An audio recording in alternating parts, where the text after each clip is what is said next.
Composition. Essay writing. An essay is a written composition that presents the writer's opinion, gives information on any subject or details of a narrative or a description. An essay should have the following features. It should have a suitable title. It should have 3 paragraphs consisting of an introduction, the body, and a conclusion. Ideas should be logically organized. Language should be clear and simple. Main components of an essay.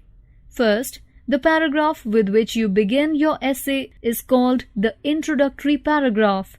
The introductory paragraph should be an introduction to your essay in brief and should also capture the interest of the reader so that he may feel encouraged to read further.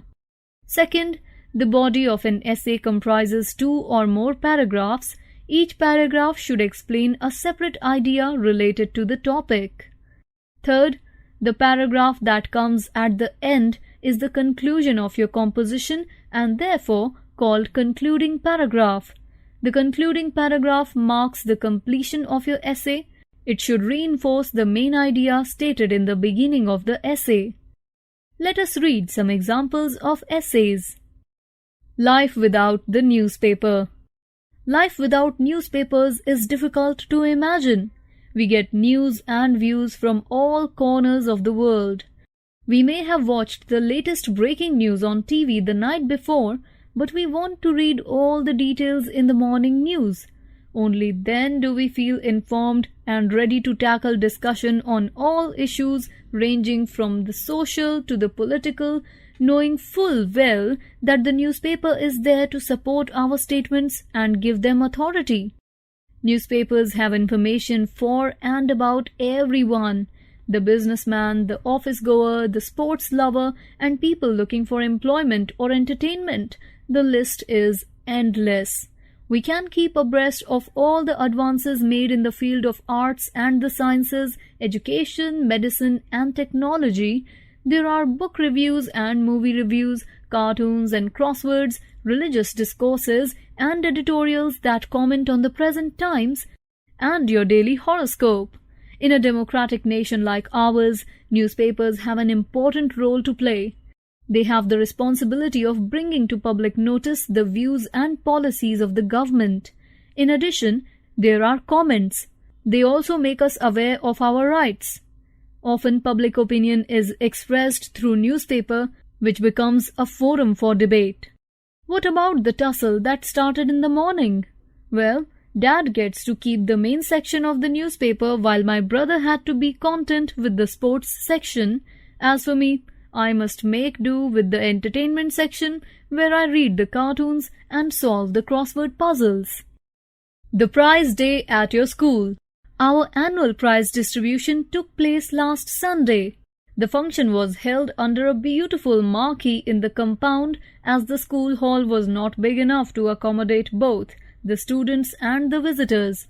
It was beautifully decorated with flags, mottos, flower plants, and photos. A large platform had been put up, and on this were the tables covered with prizes and chairs for the governor and the high officials of the district. There were chairs for the guests, while we sat on the benches. We were all in our seats at 4:30 p.m. The governor arrived exactly at 5 p.m. He was warmly received with a garland at the gate by the principal as well as the president of the governing body. When he entered the venue, we all stood up and cheered while the girls of our school sang Vande Mataram.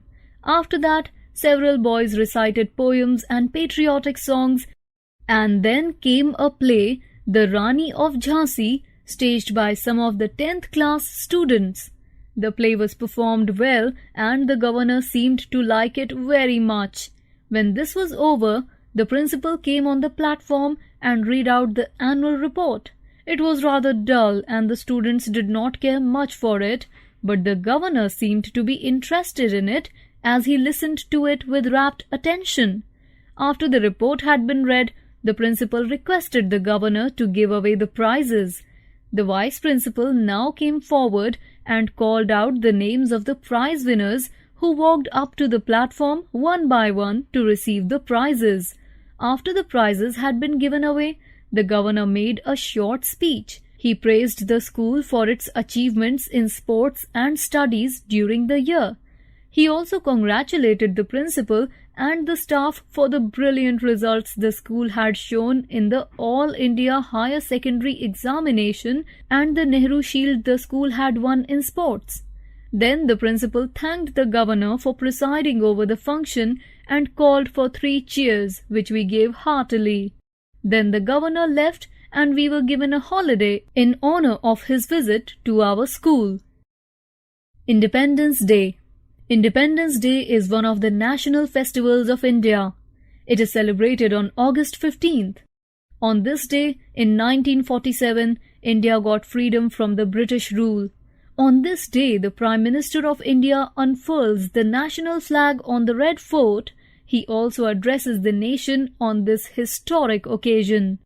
On this day, the Prime Minister reminds the people about the great sacrifices made by the leaders of India to achieve independence for the country. Thus, he emphasizes the importance of national unity and integrity of India. He also analyzes the achievements of his government and what is proposed to be done in future. Independence Day is celebrated in every village, town and city of India. It is celebrated in every school and college. It is also celebrated in Indian embassies and high commissions in foreign countries. In the evening, poetic conventions, music concerts, and enactment of plays are organized in the capital and at many other places. Children also enjoy this day. On this day, all schools, offices, colleges, banks, etc. remain closed. Everywhere there we see an atmosphere of happiness and pleasure. Children and adults fly kites on this day. Multicolored balloons are also released in the sky. It is a festival of joy when people are in high spirits. But we should not forget those noble souls who laid down their lives to give us freedom from the British rule. My daily routine. Planning the schedule for the day is a very good habit. It helps us making correct use of time that is at our disposal. This also makes a person regular and punctual. Besides, it decreases that workload on a person. In this way, he becomes more organized and free from tension.